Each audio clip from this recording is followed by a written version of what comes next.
Friends, இன்னைக்கு புளிக்குழம்பு வைக்கலாம்னு சொல்லிட்டு எல்லாமே ப்ரிப்பேர் பண்ணிட்டேங்க. ஆனா முக்கியமான விஷயம் புளியை ஊற வைக்கலாம் மறந்துட்டேங்க.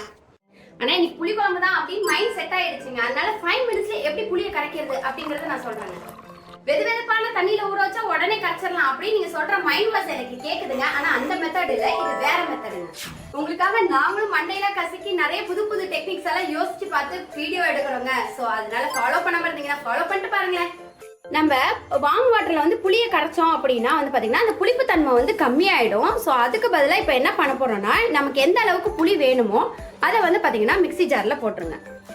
இதோட கப் அளவுக்கு கொஞ்சமா தண்ணி ஊற்றிக்கோங்க. இதை அப்படியே நல்லா ஓட்டி எடுத்துக்கோங்க. இப்போ தேவையான அளவுக்கு அதில் தண்ணியை ஊற்றி புளியை கரைக்க வேண்டியதுதான்.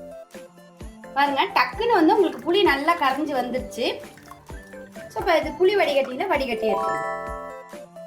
பாருங்க, 5 மினிட்ஸ்ல வந்து புளி கரைச்சல் ஈஸியா வந்து நம்ம ரெடி பண்ணிட்டோம். நான் வந்து பாத்தீங்கன்னா இதை வந்து பாட்டில்ல ஊற்றி ஃப்ரிட்ஜில் ஸ்டோர் பண்ணி வச்சிருவேன். ஸோ அப்பப்போ நமக்கு கரைக்க தேவை இருக்காது.